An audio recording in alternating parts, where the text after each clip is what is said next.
expert Shirley Pappin joining us now. And Shirley, before we jump into the topic of mediation, we talked about lust killers in a relationship, in a marriage a couple minutes ago. Which one were you going, that's a biggie? That's a biggie. And the number one is kids. Kids in a relationship. In a relationship. When you have children, your marital satisfaction goes down 20% per child. Does it really? So what's the solution? The solution is to make it happen. You've got to get a plan. You've got to get a plan. Let's say you had 100% marital satisfaction when you got married, which is very rare, but with each subsequent child, it goes down 20% automatically because it takes so much energy, so much work. So wait, if I have 6 or 7, am I just completely dissatisfied with every minute that means of you got to work harder on your relationship, and you've got to fill up that love bank. I swear, don't you think it's men that notice when that love bank is getting low? I mean, as far as kids go, because women are so focused on the kids that you can forget. You can forget. Totally.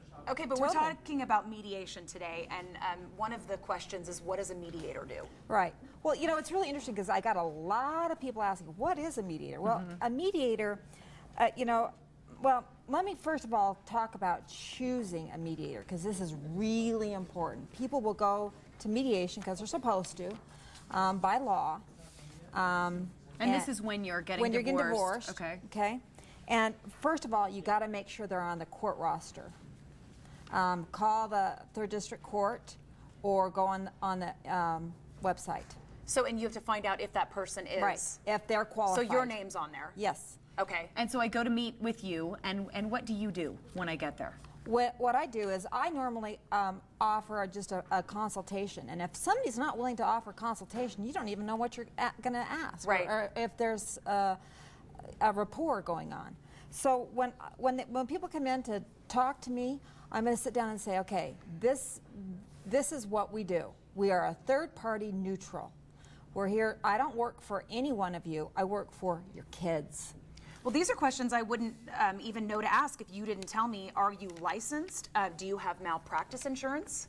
You need to ask those questions. You need to ask those questions because there's too many people just will hang up a shingle, say, yeah, I'm a mediator, and they're not qualified. Are you talking people through a divorce or actually trying to get them back together? Which one does a mediator do? A mediator, when I do a mediation, the first question I'm going to ask them is, I'm going to say, are you sure you want a divorce? Well, do you ever have an interview with them and you're thinking you may not be ready to get divorced? You just have some issues you can overcome. And sometimes they want to go through that, and I will go through the whole mediation process of what it looks like, what your divorce looks like, and at the end I'll say, "Now, are you sure you really want to get a divorce?" And they'll look at me and they'll say, "No, I don't think so." You're a bit of a counselor too. Well, how many people say no, and how many say yes, absolutely? I would say more say yes.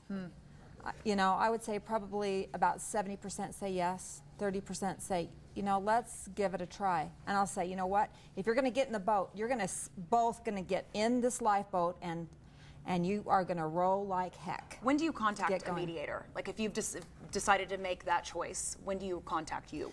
The minute that you start seeing your relationship spiking like this, and you're going, I don't know if you know, you just feel like I don't like this person, or you know what, there's too much going on. The kids are there. My love bank is empty. I don't have a life. You know. Oh, I want you to do a segment on filling your love bank. I do too. Filling that love bank. That'd be a good idea. Because we all need good ideas. But this is something maybe you two have talked about divorce, and at that point you want to go to a mediator. About divorce. Well, no, you and I. No. That's yeah, you two are going to get divorced. No, we're not. It can't happen. No. I know. But this is a conversation maybe you've had with your spouse, and well, then you know, say, all let's the try times, mediation. A lot of times what will happen is that you'll fight. You know, it's normal to fight in a marriage, right? And so then you start pulling out the stuff and the goo out of the gunny sack that people hold you hostage for. You pull out that stuff. Well, why don't we just get divorced? Okay, well, then you start really saying, you know what, I don't see my friends anymore. You guys talked about that earlier. Right. You know what, I've been isolated. You know, I don't see my family anymore. I don't even know who I am. What hat am I wearing? I'm a mom, I'm a daughter, I'm a mother. You've lost yourself who am I? In the relationship. Right.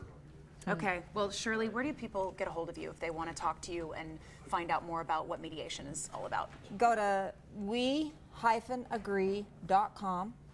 I'm on Facebook. She answers questions. Well, and any too. questions I you have, love please questions. Facebook Shirley, and we'll answer them Yeah, on the show yeah, too. absolutely. Will you do filling up your love bank next time? I love that one. You do? Yeah, I want you to fill up Shirley's my not love sure. bank. She goes, come on, you can't, but you have such good advice for that. Yeah, I do. And I Yeah. like the bag of goo. The bag of goo. And the Stop gunny pulling sack. things out of your The gunny sack of goo. Right, the Stop goo. it. Get rid of your goo. Shirley's so fun. She puts on lip gloss with us in the morning when she gets here too. So you're fun Well, to hang I out think she with. comes early to eat because, the kitchen is already humming over there this Yellow. morning. It looks so good. Ryan is in there